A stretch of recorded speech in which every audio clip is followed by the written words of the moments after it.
आज के कार्यक्रम के अध्यक्ष श्रद्धेय नित्यानंद तिवारी जी, आदरणीय अनिल जोशी जी, डॉक्टर कर्ण सिंह चौहान जी, डॉक्टर ओपी सिंह जी, मलखान सिंह जी और इस सारस्वत सभा के निमित्त कमलाकांत त्रिपाठी जी, जिनकी वजह से आज हम सब लोग यहाँ इकट्ठा हुए हैं, और सभागार में उपस्थित मित्रों,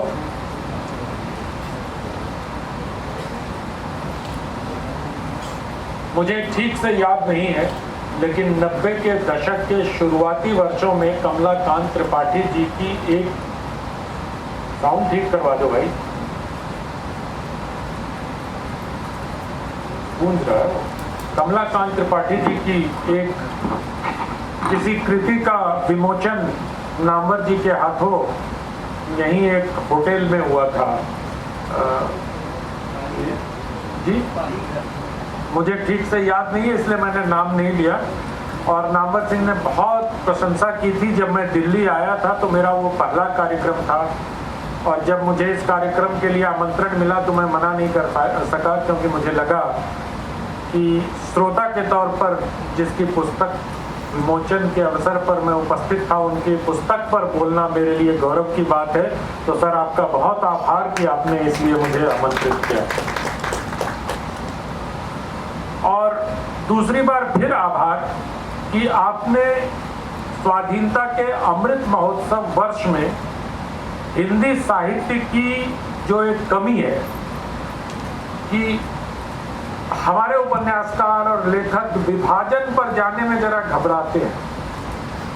ऐतिहासिक उपन्यासों को लिखने में हाथ भी कांपते हैं, पता नहीं क्यों, किसी विचारधारा के तहत ऐसा होता है या पता नहीं। इस पर बहुत शोध किया जाना चाहिए कि अब भी कहो तो 2 या 3 उपन्यास याद आते हैं, झूठा सच और एक आध उपन्यास के नाम और याद आते हैं, और फिर ले आके भीष्म साहनी जी के तमस पर समाप्त कर देते हैं। कुछ और होंगे, मुझे याद नहीं है, लेकिन जितनी बड़ी घटना थी विभाजन, या जितनी बड़ी विभीषिका थी उसकी, न तो उसके पूर्वार्ध पर उतनी उस अनुपात में लेखन किया गया, न उसके उत्तरार्ध में उसके बारे में हिंदी साहित्य के तमाम स्वनाम धन्य उपन्यासकारों जो भोगा हुआ यथार्थ की बातें लंबे समय तक करते रहे, उन्होंने इस पर लिखने का साहस अथवा दुस्साहस किया।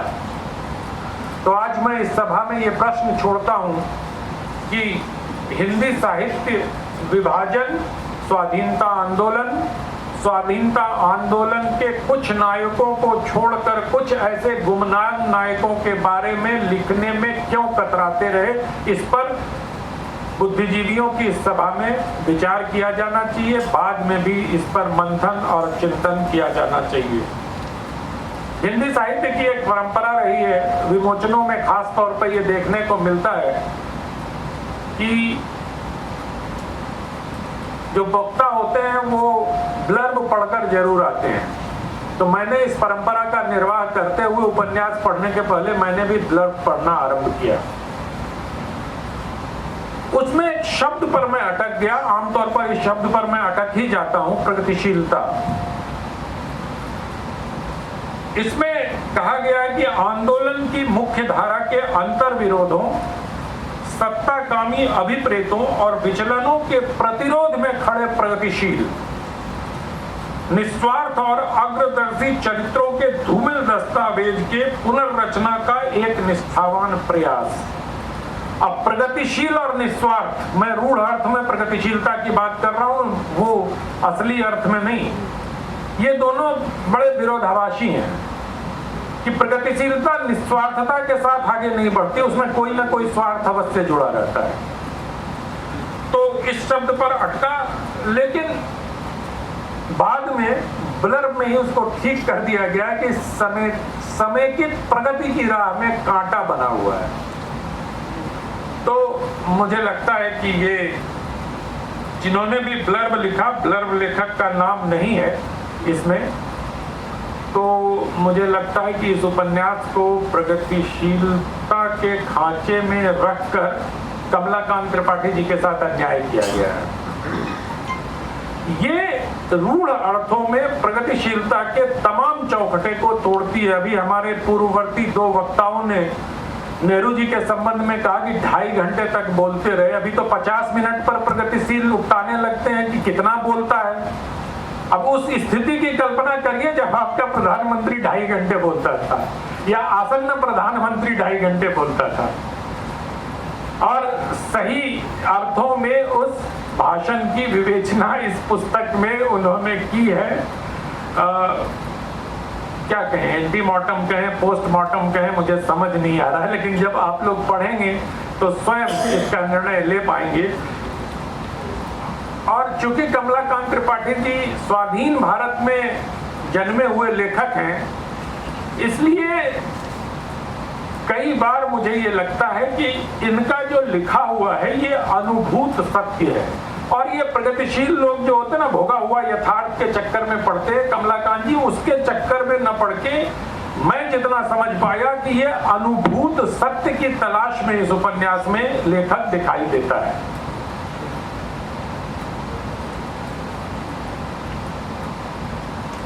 इस उपन्यास में इतिहास, कर्ण सिंह जी ने इतिहास, राजनीति इत्यादि की बातें की, उसको सिंह साहब ने विस्तार भी दिया और ऐतिहासिक, राजनीतिक और तमाम लोगों के नाम भी गिनाए।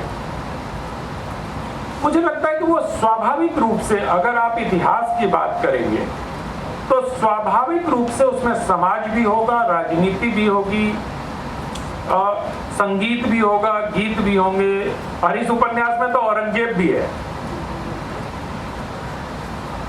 ये इतना बड़ा कालखंड इन्होंने लिया है और इनके उपन्यास लिखने की जो प्रविधि है, मैंने कहीं सुना था कि विचारधारा जो होती है वो सुई की तरह होती है, सीने के भी काम आती है और चुभोने के भी काम आती है। कमलाकांत जी ने अपने इस उपन्यास में सीने के काम में उसको उपयोग में लाया है। तो जो इस उपन्यास की एक बहुत महत्वपूर्ण बात है जिसे मैं रेखांकित करना चाहता हूं, वो ये है कि इस उपन्यास में तमाम स्वनाम धन्य नायकों के बीच में एक बड़ा नायक खड़ा है, वो गांव का आम आदमी। उनके उस व्यक्ति जिसको आप समाज की अंतिम पंक्ति में, जिसको दीनदयाल जी किसी और नाम से बुलाते हैं, जिसको महात्मा गांधी किसी और नाम से बुलाते हैं, समाज के अंतिम पायदान पे खड़े हुए व्यक्ति का जो संघर्ष है वो इस उपन्यास में जीवंत होकर नेताओं को चुनौती देता है, मुझे ऐसा लगता है।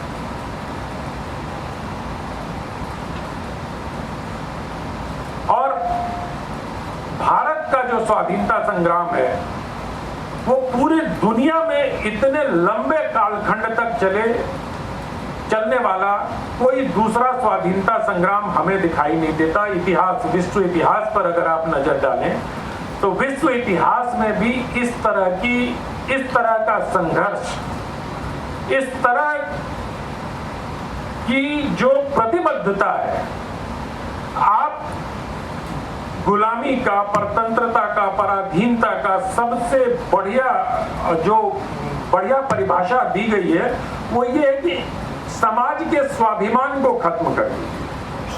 और जो हमारे देश को जिन लोगों ने गुलाम बनाया, उन्होंने सबसे पहले हमारे संविधान, हमारे स्वाभिमान को खत्म करने का काम किया। और जो स्वाधीनता की लड़ाई आरंभ होती है जहां से, वहां से हम अपने देश की जनता के मरे हुए स्वाभिमान को जीवित करने का यत्न करते हैं। इस उपन्यास में कई बार वो स्वाभिमान को जिंदा करने की प्रविधि भी मुझे दिखाई पड़ती है। मैं अभी उदाहरण दूंगा आगे आने वाले समय में। मुझे बोला गया 20 मिनट बोलना, मैं उससे पहले समाप्त कर दूंगा। 1857 की जो क्रांति है, स्वाभिमान के बाद स्वाधीनता। जब तक आपका स्वाभिमान नहीं जगेगा तब तक आप स्वाधीनता का स्वप्न नहीं देख सकते हैं। और स्वाधीनता के स्वप्न को देखने का जो सबसे बड़ा उपक्रम स्वाधीनता आंदोलन में किया गया, उसके बीज सूत्र हम 1857 में देख सकते हैं। वहां से जो हमारा ये कालखंड प्रारंभ होता है स्वाधीनता का, वो 1947 तक आकर समाप्त होता है।